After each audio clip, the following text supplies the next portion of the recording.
Compañeros, buenas noches. A nosotros nos corresponde el tema de la responsabilidad civil derivada del transporte terrestre y del aéreo.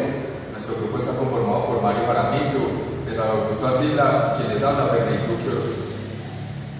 Es importante en este tipo de responsabilidad resaltar algunos aspectos generales, y es que, teniendo en cuenta que el transporte en los últimos años ha tenido mucho auge, porque a través de él es que se movilizan las personas hacia sus trabajos, se movilizan en el caso del transporte aéreo, viajan a otros países, en el caso del transporte terrestre se movilizan los alimentos hacia las grandes capitales.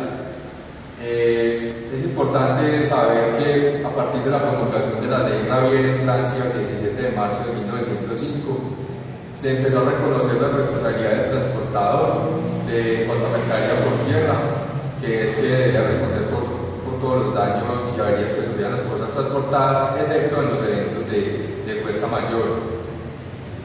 A partir de este momento han sido múltiples las legislaciones que han regulado el tema del contrato de transporte. En Colombia, en el derecho colombiano, el Código de Comercio regula el contrato de transporte, específicamente el decreto primero de 1990, que le introduce algunas modificaciones puntuales, y es que regula la parte del tema de la responsabilidad del transportador, el transporte de personas y el transporte de cosas. Y en cuanto al transporte aéreo, este se encuentra regulado en el capítulo de navegación.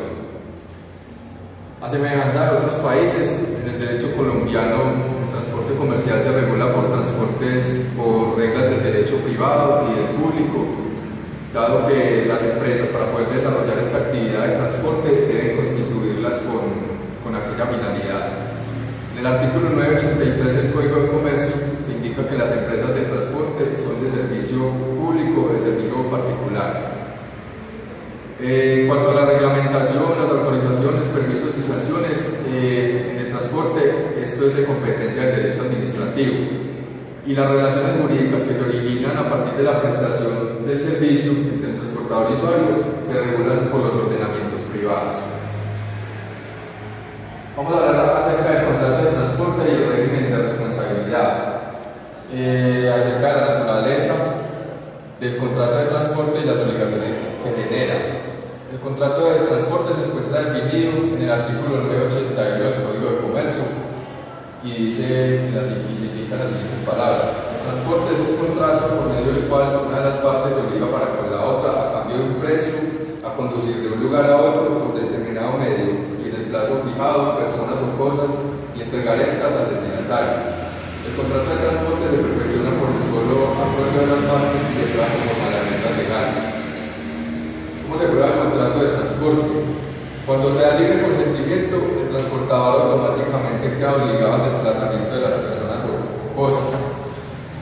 Esta prueba se puede hacer por cualquiera de los medios legales establecidos en el Código de Procedimiento Civil, más específicamente en los artículos 822 y 981, solo en los casos cuando no se expida la carta de porte, ya que la carta de porte es la que, en sentido estricto, es la que facilita la prueba, ¿cierto? Porque ahí es donde se da la fe y de la aceleración del contrato. El contrato de transporte es típico y nominado porque se encuentra expresamente regulado en la ley comercial y no debe confundirse con otro tipo de contratos. Por ejemplo, con el contrato de arrendamiento de cosas, que por su naturaleza sirva para transportar otras, que es distinto del contrato de transporte. ¿Cuál es la regla general para distinguir estas características del contrato de transporte? Es que para saber si se trata de contrato de arrendamiento o de transporte, dependerá de quién efectivamente ejerza el control de la operación de la conducción de las personas o cosas.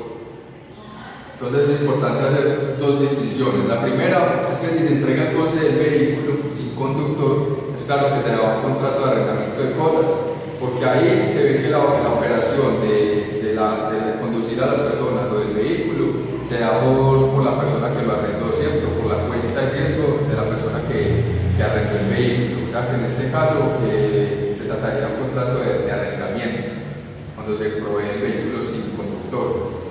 En el otro caso, la otra distinción es que si se entrega provisto de conductor y quien lo proporciona está al tanto de la operación de transporte, en los términos que se indique en la celebración del contrato, en este caso Si la persona, como lo probé con el conductor, el transportador es el que dirige y controla la respectiva operación, porque como lo entrega con conductor, se entiende que es un tercero vinculado a su actividad de transportador. O sea que en este caso, el poder de dirección y control de gestión de la operación del desplazamiento se atribuye al transportador, porque es lo que permite caracterizar y diferenciar el contrato de transporte de otros contratos. Se dice que el contrato de transporte tiene un carácter oneroso, pues es algo muy simple, y es que el transportador se obliga con la otra parte, con el usuario, por un precio determinado, a llevar o a conducir las cosas de un lugar a otro. En este sentido, seguimos con el transporte benévolo, que es donde se comprenden aquellos casos donde el dueño de un vehículo se ofrece a llevar a otra persona sin ninguna retribución, es decir, de mera cortesía. O sea que la persona a la que el conductor ofrece llevar no va a pagar ninguna. Entonces, por este motivo, se dice que hay una ausencia de obligación del transportador. Se le aplican las reglas de responsabilidad extracontractual y las reglas del nemine in ladere, que significa la obligación de no hacer daño a otro.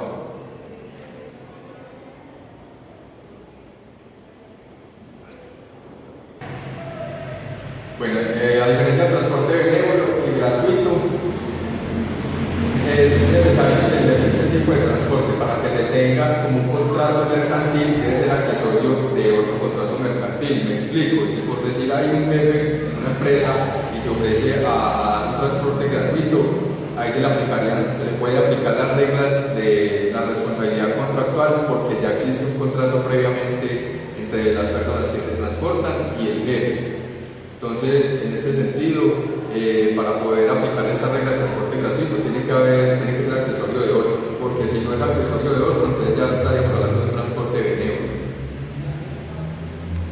Vamos a hablar de las obligaciones del transportador. La primera es en el transporte de cosas, a recibirlas, a conducirlas y entregarlas en el estado en que las recibe, salvo cuando de pronto sean defectuosas, entonces se debe hacer una constancia contraria. Y en el transporte de personas, a conducirlas sanas y salvas al lugar de destino.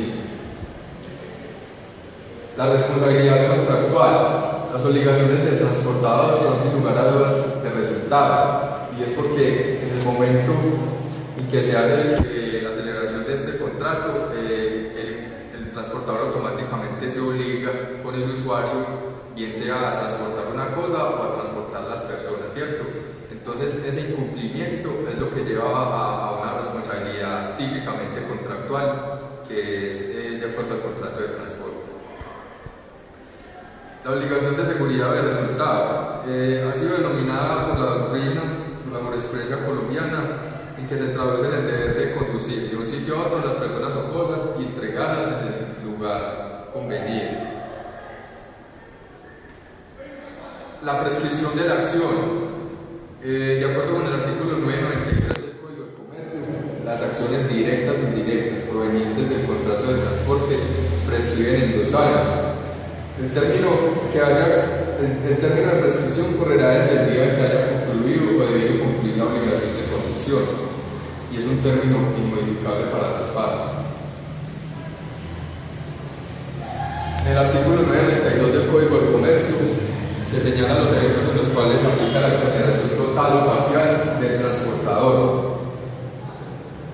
Y dice así: el transportador solo podrá exonerarse total o parcialmente de su responsabilidad por la inejecución o por la ejecución defectuosa o tardía de sus obligaciones, si prueba que la causa del daño le fue extraña o que en su caso se debió a aviso propio o inherente de la cosa transportada, y además que adoptó todas las medidas razonables que hubiera tomado un transportador según las exigencias de la profesión para evitar el perjuicio o su agravación.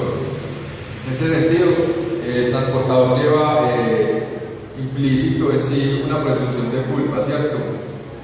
El transporte por ser una actividad peligrosa, entonces decimos que lleva esta presunción de culpa. Es una presunción legal o iuris tantum que se desvirtúa cuando el transportador demuestra alguna de las causales de exoneración. que decimos que es la fuerza mayor, la culpa exclusiva del pasajero por la enfermedad que padecía o de acuerdo a la intervención de una tercera persona. En cuanto a los conductores que están a cargo del transportador, es decir, que hablamos de terceras personas, en los cuales el transportador por mandato legal puede subcontratar con ellos previamente. Estas personas, el transportador sería responsable en cuanto a ellas, ¿cierto? En este sentido, cabe aplicar el artículo 1738 del Código Civil, según el cual el hecho o culpa del deudor se comprende en el hecho o culpa de las personas por quien fue responsable. Es decir, que el conductor que subcontrata previamente con el transportador es directamente responsable de las acciones que comete frente a su jefe, que sería el transportador.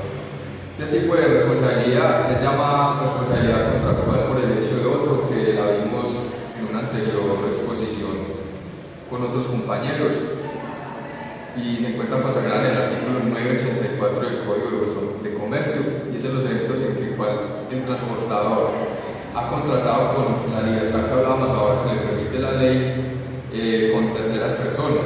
O sea que el transportador puede celebrar otros contratos por cuenta propia o en nombre propio, y son convenciones que son extrañas al pasajero, pero que de ninguna manera modifica el contrato de transporte.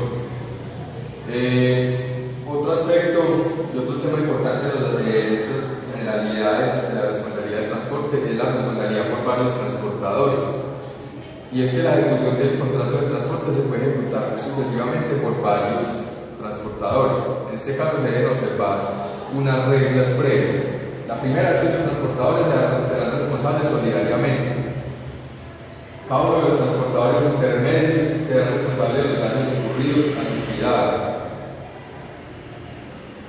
Cualquiera de los transportadores que indemnice al otro, que sea responsable de otro transportador, este mismo transportador se subrogará las acciones que existan ante este.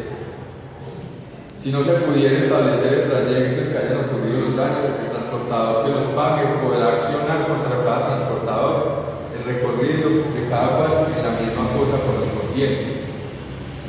Entonces tenemos que en estos eventos el usuario puede accionar solidariamente contra los distintos transportadores por la totalidad del perjuicio en virtud de los artículos 2344 del Código Civil y 986 del Código de Comercio. Así como también puede la víctima renunciar expresa tácitamente a esta solidaridad respecto de los transportadores, como lo enuncia el inciso primero del artículo 1573. Muy buenas noches, compañeros, doctor. En estos momentos, pues el compañero Fernández nos hace alusión a una pregunta, y es que si la responsabilidad civil en el transporte requiere de resultados o de medios. Pues a través de la exposición nos vamos a dar cuenta de que efectivamente es de resultado. Ahora vamos a pasar a lo que compete a un tema muy importante, que es el transporte de personas. Recordemos que en estos momentos la responsabilidad del transportador inicia desde el momento en que se recibe por parte de él a una persona o a una cosa. En el Código de Comercio, en el artículo 1003, el transportador responderá de todos los daños que sobrevengan al pasajero desde el momento en que se haga cargo de este, aún los daños, no solamente en el embarque y en el desembarque de estos. Hay 3 momentos en los cuales el transportador puede alucir a que no hubo responsabilidad por parte de él. Antes de hablar de ellos, hay que recalcar que en el momento en el que el transportador sea obligado a llevar consigo pasajeros, tales como enfermos o dementes, él de igual manera tiene la responsabilidad desde el momento en que recibe a las personas hasta el momento en que las personas son llevadas a su destino, de entregarlas sanas y salvas. Si en ese transcurso en el cual el transportador lleva a las personas sufre algún daño, algún detrimento en su vida, él es el único responsable y tendrá que pagar una indemnización a las personas. Hay que tener en claro que el primer aspecto para que el transportador se evada sus responsabilidades, porque no fue culpa de él, la primera de ellas es cuando los daños ocurran por obra exclusiva de terceras personas. ¿Qué significa esto? Dice en el Código de Comercio, en el artículo 1003, dice que como exonerativo la responsabilidad del transportador, es decir, hecho de un tercero, debe tratarse de una persona absolutamente diferente, ya sea al deudor o al acreedor, pero que no tiene que ver con no tiene que verse involucrada dentro del contrato, lo que implica la total ausencia de vinculación con el responsable o con la víctima.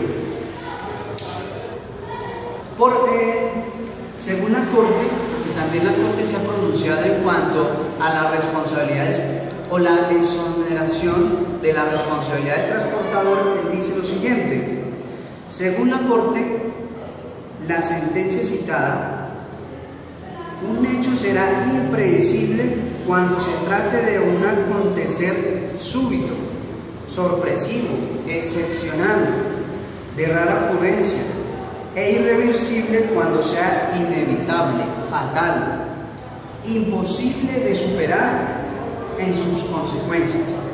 Y lo otro es otra de las maneras en las cuales se hace exoneración de responsabilidad al transportador, es cuando los daños ocurran por fuerza mayor.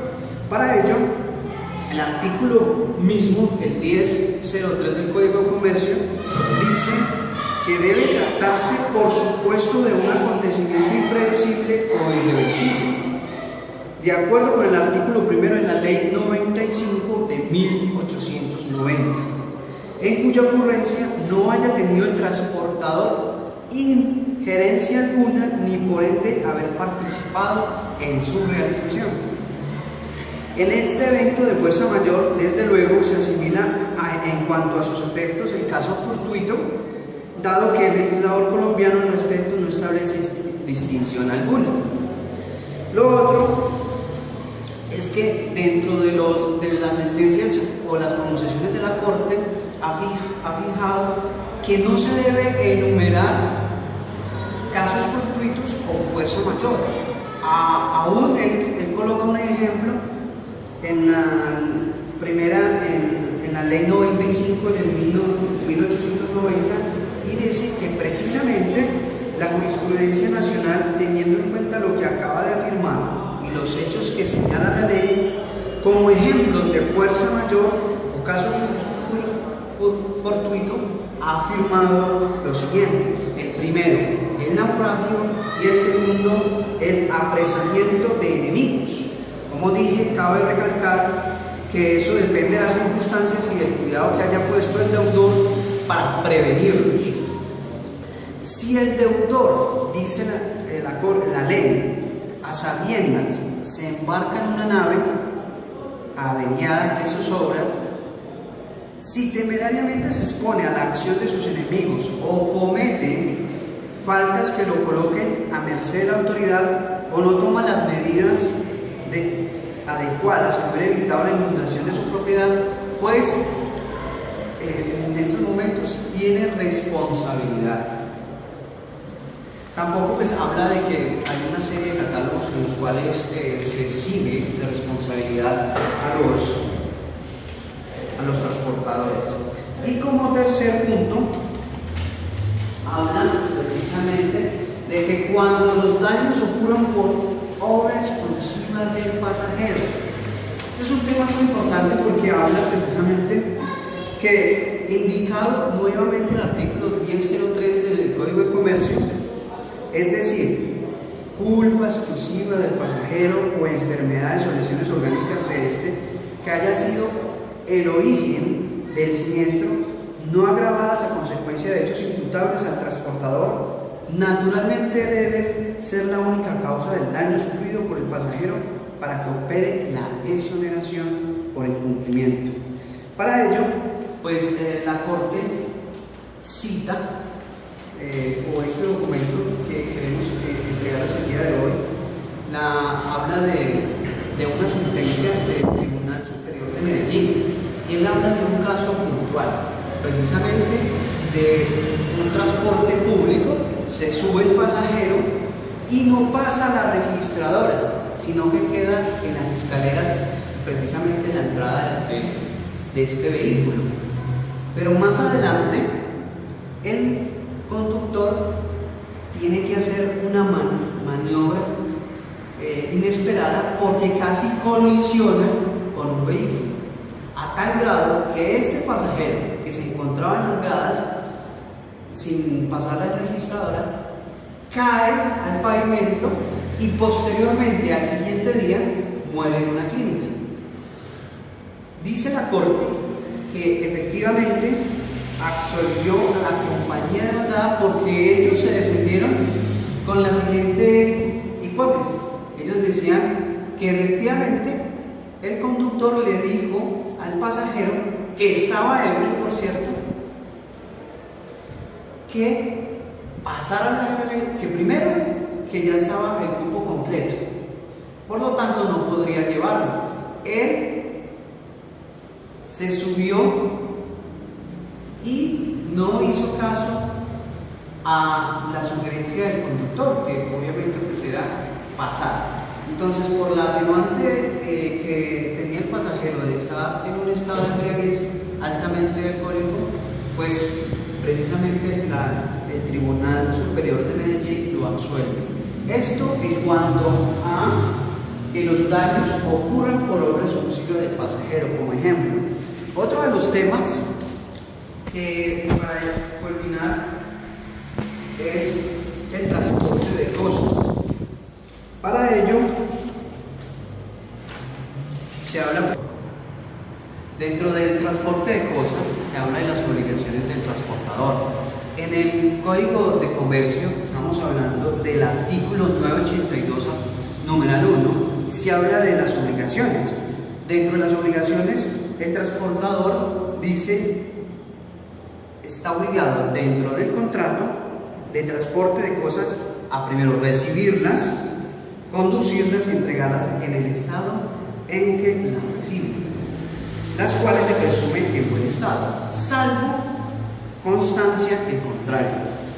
En términos generales, según el artículo 1008 de aquella obra, forman parte del contrato de transporte de cosas el transportador, el remitente y el destinatario de las cosas cuando acepte el respectivo contrato. Ahora, ¿quién es el transportador y quién es el remitente y quién es el destinatario? Primero, dice que el transportador dispone dicho artículo y se entiende la persona que se obliga a recibir, conducir y entregar las cosas con objeto de contrato. Por remitente, la que se obliga por cuenta propia o ajena a entregar las cosas para conducción en las condiciones, lugar y tiempo convenidos, y por destinatario aquella a quien se envían las cosas.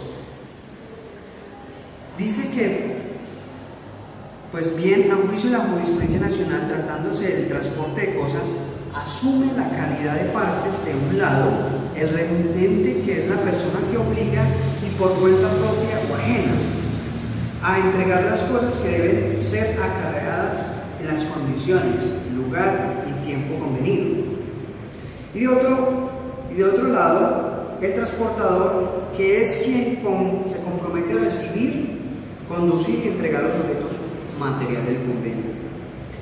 Según esta relación jurídica, el transportador, por su parte, queda principalmente obligado a a las personas o cosas por objeto del contrato, desde el lugar del origen hasta el sitio de destino. Por ende, pues, trasladarlas. Y ya para finalizar, en consecuencia se impone deducir quién es el objeto. El transportador es el objeto activo de la responsabilidad por las pérdidas o averías apuntadas.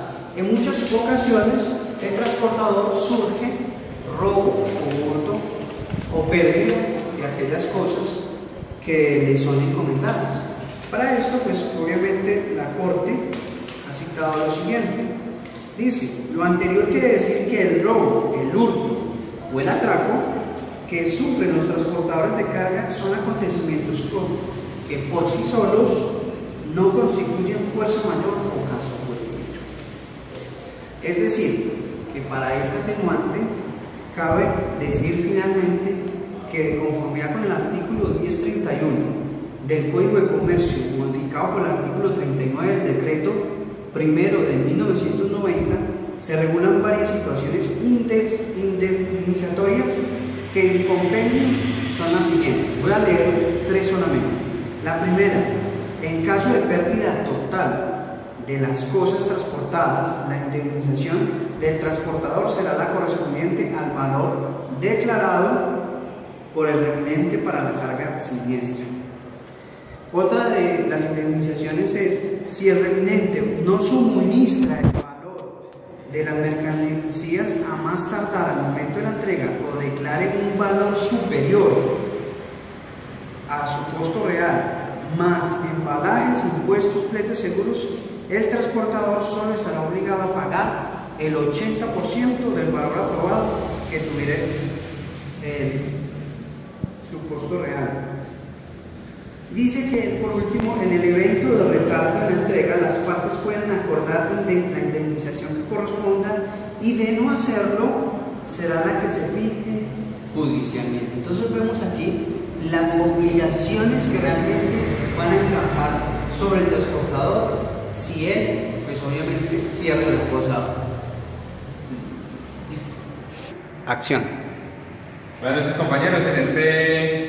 Como me corresponde a mí, vamos a hablar del transporte aéreo. En este momento vamos a hablar del artículo 1880 que nos trata sobre la responsabilidad por muerte o lesión del pasajero.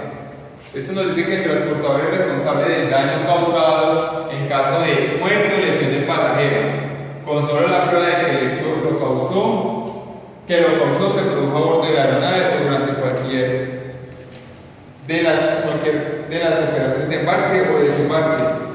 Esto está establecido, como también se maneja en el tema del transporte terrestre, es un contrato que se rige por el Código de Comercio. Está establecido que es una responsabilidad de resultado, no de medios, sino de resultado, ya que el transportador se obliga a llevar a la persona a un sitio determinado. También nos dice que el transportador es responsable del daño causado en caso de muerte o lesión al pasajero con solo la prueba del hecho. También tenemos cómo exonerarse de responsabilidades del transportador. También utilizamos el 1003 del Código de Comercio, como manifestaban en el transporte terrestre, y dice que tiene que ser por culpa exclusiva de la víctima o cuando sea también causado por enfermedad anterior del mismo que no hayan sido agravadas en consecuencia de hechos inimputables al transportador. También nos habla cuando ocurra la pérdida o avería de las cosas conforme al reglamento que expresa que pueden llevarse. Toda avería o todo tipo de material debe ser, en este tipo de transporte, debe ser embalado dependiendo la valoración monetaria que se le debe llevar hojas, si es algo materiales peligrosos, debemos llevar una hoja de seguridad, una carta de seguridad. Todo eso se debe manifestar para que también, en caso de hablar de viajes internacionales el transportador tenga cómo demostrar ante las aduanas de ese país al que llegan el contenido de estos productos que van ingresando ahí. También nos habla de que la aerolínea es responsable del pasajero, ya les había contado, desde el momento en que se hace cargo del pasajero, desde que él entra a la sala de abordaje, el embarque, si tiene que hacer conexiones, todo en ese momento él es responsable directo de la vida del pasajero y de su integridad. Nos dice que habla también la jurisprudencia y ella consagra que la responsabilidad, no se consagra que la responsabilidad sea objetiva, pues en la teoría no se funda la responsabilidad, no busca la culpa sino el daño. Aquí no necesitamos saber la culpa sino el daño como tal, se determina es el daño que se le causa a la persona. También, siguiendo con este sentido, pues como vemos que ya es tan avanzada, es una tecnología de última donde se puede prever la mayor cantidad de peligros por ser un transporte de última tecnología. Entonces esto hace que la aerolínea sea responsable de la integridad física de nuestro pasajero. Dice la Corte Suprema también que en una de sus sentencias que es una obligación de resultado y que es asumida por el transportador, ya que el transporte aéreo es una obligación de seguridad y por la medio de las tecnologías también es llamado, por todas las tecnologías que he utilizado, también se llama un riesgo del aire. En Colombia tenemos establecido, según el artículo 881 del Código de Comercio, nos da la tasación máxima. Dice que la indemnización en caso de responsabilidad del transportador no excederá de los 25.000 gramos de oro puro por pasajero. Eso hablando de la regulación colombiana. También en los tratados internacionales Colombia se ha sometido a un convenio que se ratificó el 28 de marzo del 2003, que es un convenio suscrito en Montreal el 28 de mayo de 1999, que trata sobre la unificación de las reglas del transporte internacional. También en esto hablando en la tasación internacional, lo que nos dice la IATA, que es la entidad encargada del transporte aéreo, la indemnización no podrá ser superior a los 100.000. Les estaba comentando que la norma internacional, la indemnización no podrá exceder de los 100.000